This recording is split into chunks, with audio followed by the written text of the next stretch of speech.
to Energy Matters, sponsored by New Jersey Policy Institute. I'm your host, Jeanette Hoffman. Thanks for joining us. AI data centers are the hottest topic in energy today, and Greg Lalevee from International Union of Operating Engineers Local 825 is here to break down the facts. Tracy Straka, Chairwoman of the Environmental Business Council, joins us to talk about how businesses are balancing environmental protection with economic development. But first, Brent Johnson, reporter for ONNJ.com and author of the Mikie's World newsletter, gives us the latest on Governor Sherrill's first month in office. I'm joined by Brent Johnson, State House reporter for ONNJ.com and author of the weekly newsletter Mikie's World, covering the Sherrill administration. Brent, thanks so much for joining me. So we're no problem. We're about 1 month into Governor Sherrill's new term, and she has a lot on her plate. 2 major snowstorms, maybe another one next week. Yep. Two lawsuits against the Trump administration. I think it's 2. There might be more. And her very first budget is a couple weeks away. So how do you think it's going for Governor Sherrill? What are you hearing?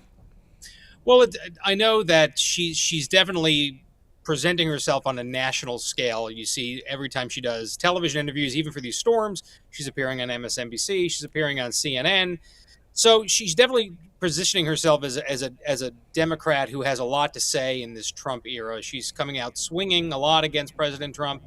And she's also continuing to promise her affordability agenda. She knows that the 2 things that helped get her elected was anti-Trump sentiment and the fact that she was promising a lot of things on affordability, including on energy rates. So, it's still too soon. It's only been 30 days. We'll have a better idea once we're 100 days out. And we'll also have a much better idea once she introduces her budget on how she's doing. It seems Democrats are happy and Republicans aren't happy with her, which is kind of what we expect in this divided political time. But, certainly a lot going on. Yeah, I'm surprised I didn't hear too much opposition from some of her cabinet appointments at all from Republicans. A lot of them went through unanimously, confirmed. Her recent Attorney General, Jennifer Davenport, was confirmed anonymously the other day. Transition team reports came out last week, really without much fanfare or opposition at all. Did anything from the transition team report stick out in your mind? Yeah, definitely the focus on there's transportation, which is always a perennial issue in New Jersey, whether NJ Transit will ever get fixed. And, more focus on affordability and energy rates. That's something that, she signed an executive order in the beginning of her, right when she was doing her inauguration speech, to freeze energy rates. Some people know that's a complicated, complex issue that doesn't get solved by one executive order. So there's going to be more looking at that. She also wants to diversify the kind of energy that we have in the state with more outlets. So, there is a lot. And yeah, the Republican pushback, you do see a lot of Republicans saying that they're not happy so far, that she's focusing too much on Trump, that she should be focusing more on affordability. But yeah, her cabinet nominees have started to sail through, and I don't expect much pushback. Also there's kind of a mix of people who are out of state and people who worked for the Murphy administration. So maybe there's just some familiarity there. Yeah, I think you're right about that. And you cover the gubernatorial campaign closer than anybody and talking about energy costs. It was probably the top issue next to taxes. Governor Sherrill promised she'd freeze energy rates on day 1. So she actually did that during her inaugural speech. She signed those 2 executive orders you talked about. She declared a state of emergency and froze rate hikes. And she also signed that executive order to accelerate new solar and battery storage, as well as nuclear and natural gas projects. But the big question I think we're all going to have is, do these executive orders go far, and will we actually see our rates lower in the next couple of months? So any feedback on that? Yeah, that's a big question. Again, like I said, this is a complicated issue, and experts will tell you that maybe these don't go far enough, that maybe something like this won't solve it alone, that there has to be a multi-pronged approach. But yeah, I guess the proof will be in the pudding. If people see their bills and they haven't gone down, they might point the finger back at the person who said they were going to lower them. And, I don't expect this issue to go away, especially as we get closer into the summer months, because this really hit home in the middle of the campaign last year during the summer months when everybody's bills skyrocketed. Oh, yeah. So there's still a lot of time to see what the effect of this will be. But she made this a key component of her campaign, and a lot of insiders have told me they thought that was one of the things that put her over the top over Jack Ciattarelli, is that she had this hook of, I'm going to freeze your utility bills, and people remembered that. So, I'm sure that people will either be happy or unhappy depending on how their bills show up this summer. But let's talk about AI data centers. They're becoming incredibly political as of late. And even in the State of the Union, President Trump talked about them and said he was going to charge AI data centers even more to help lower electricity rates for American families. So we'll hear more about that. But here in New Jersey, the New Brunswick City Council, this is really unusual, they decided to remove AI data centers from the list of permitted uses in a redevelopment plan due to hundreds of protesters. But there was no data center that had even been proposed in the plan. But the possibility that one could maybe even someday be there raised the alarm for environmental activists. There are 82 data centers right now in New Jersey, and they provide thousands of jobs.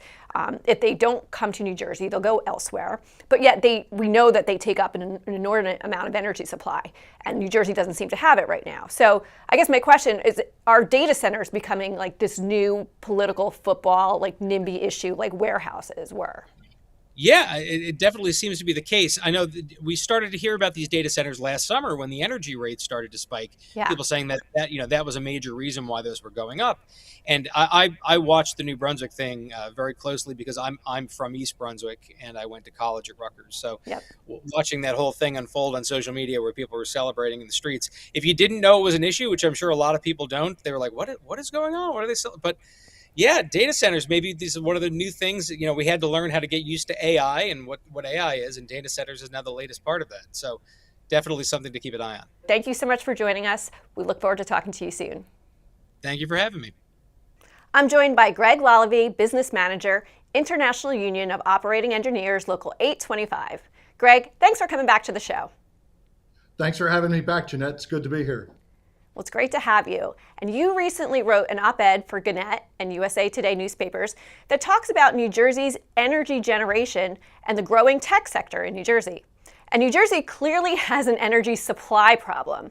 What really struck me in your piece was that New Jersey has actually generated no additional energy capacity since closing coal plants and nuclear plants over the past several years. So what can you tell us about why nothing has happened, no energy supply has come online? Well, essentially, we bet the house on wind and we didn't develop any wind. So as energy plants came offline, there were a couple of coal plants and a nuclear plant, which is a substantial amount of electrical generation. There were the plans to put windmills out in the ocean, and in the end, it just did not materialize. So here we are at a major deficit. And now we have these AI data centers here in New Jersey. I think we have 83 so far. Yeah. And they're so far with more to come. Right, exactly. And they're often described of factories, these data centers, of the AI economy. What economic opportunities does New Jersey stand to gain or lose, depending on how it handles energy supply going forward? Pretty much everything. The future is on data transfer, and AI is clearly staking its claim in the world. The amount of energy that data centers use is extraordinary, and we're the most densely populated political entity in the world here in New Jersey. So we have to figure out how to supply these data centers with the energy they need, and also with the energy that we need, because we're running at a deficit of what our everyday needs are. We have to go to the grid every single day and bring electricity into New Jersey to serve the people's needs. Yeah, and you correctly point out that data centers require enormous, always-on electricity. So what does that mean for New Jersey's level of demand for our already strained grid? Well, the demand is going to spike. I mean, the data centers absolutely rely on reliable energy, redundant energy, and what's known as latency. So every one of these data points that moves inside of a chip, nanoseconds matter and nanoseconds add up. So they need the power right there at the front door of the switch when it opens. So it's absolutely critical to have the supply right there on site. Generally, a data center has its own substation on property. And in many instances, as we're starting to see around the country, they're even including their own generation on site.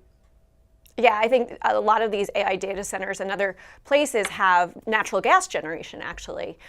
There's a Seton Hall study that you reference in your op-ed that looks at how New Jersey stacks up against other states in our neighboring states of Pennsylvania and New York on power readiness for AI data centers. And it's really not flattering how New Jersey stacks up. So what are those states, Pennsylvania and New York, both Democratic governors, getting right that New Jersey isn't or hasn't in the past? Well, in Pennsylvania, they shut down more coal plants in Pennsylvania than New Jersey and New York did combined.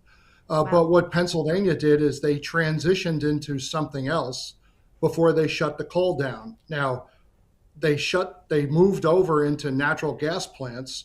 They are also developing greener technologies, but their status has been that they don't take electricity offline until they've replaced it with something that's reliable and brings in what's known as baseload. New York, much the same thing. Governor Hochul has approved a new nuclear plant, and she's now been openly talking about what's known as the all of the above strategy, where there's going to have to be nuclear, gas, renewables, whatever we can put into the grid to make it work. And for the New Jersey policymakers who start to point at PJM and say, oh, we should get out of PJM, New York is its own grid.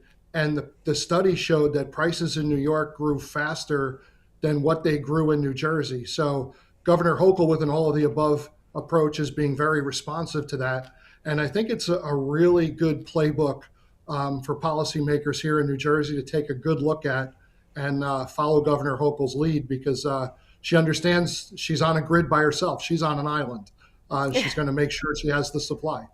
Yeah, absolutely. And I know there's several proposals. We heard President Trump has a proposal to have AI data centers pay more for electricity. There's some bills in the state legislature that would have AI data centers pay more for electricity. Some, as we talked about, some data centers themselves have said they will pay more. So what do you think will come of some of these proposals in, looking to locate in New Jersey and other states in terms of electricity prices?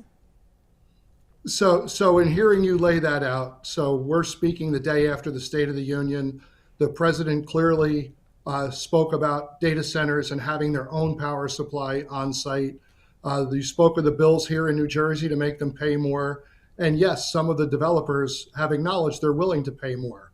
That means we all acknowledge the problem. We all see what the issue is. There's a solution here that we need to come up with. Solutions. It'll be some form of compromise, but at the end of the day, we're going to have to do something here. And while we have the bills in New Jersey that talk about them paying more, and while the developers will say they'll pay more, that still doesn't cure the power generation deficit that we have in New Jersey. So we have to really think about letting the data centers supply their own and develop their own energy. Whatever that source may be, and it could be a combination of all. But we can't go further into the deficit because, as I pointed out in the op-ed, this is simple supply and demand economics.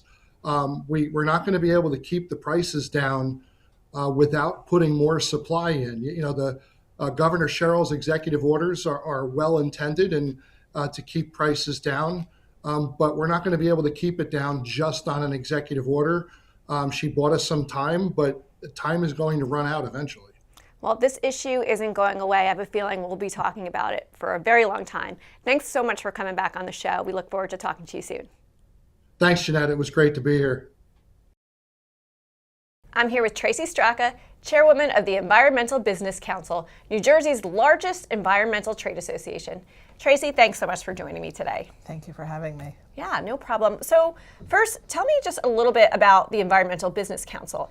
Your organization's been around for 30 years? Years, yes. Today, this month is our 30th anniversary. And I started it in response way back in the day. A bunch of different states had environmental organizations, and New Jersey didn't have one that brought all segments of the industry together. There was always a solid waste association, there was a recycling association, there was a association for everything, but nobody ever talked to each other. So the folks from New York said, we have a lot of people from New Jersey coming to New York, would you be interested in helping us start a New Jersey chapter? So what is the makeup of the EBC? Like what kind of companies join? We have all different companies. We have environmental consultants, environmental attorneys, environmental laboratories. We have environmental practitioners that are from the different business sectors. We've got contractors, pretty much everybody, technology companies, anybody that is involved or touches the environmental industry is a member. The industry, before we started talking to each other, was so segmented, but it's actually bigger than the auto industry nationally. That's how many different people and industries the environmental profession touches. So in a state like New Jersey, how does your membership work to balance environmental protection with economic growth? Well, that's why the name of the Environmental Business Council. We're not lobbyists. We try and educate people. We try and share information. We try and build consensus and collaboration with the regulators, with the business community, with the practitioners, with the environmental folks, and try and find common ground where we can make New Jersey as successful as possible. So let's get down to it. Okay. New governor, new DEP commissioner. What's on the EBC's agenda? The EBC has a very big agenda, and the tops on our list is really collaboration. For probably the past couple of administrations, the DEP has operated without a whole lot of stakeholder involvement, without talking to industry. COVID facilitated some of it, but business just never came back to normal, and it was, you would make a phone call, leave a message, maybe you got a call back a few days later. The collaboration, the coalitions that would normally go meet at Trenton stopped getting invited down, and it was a kind of very, I guess, authoritarian at this point.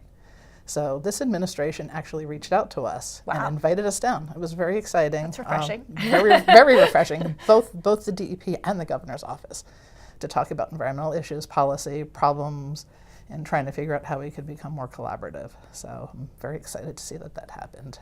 So from clean energy to site remediation, climate resilience, environmental policy. You're growing rapidly in your agenda. What is the number one item you would like to see the DEP address?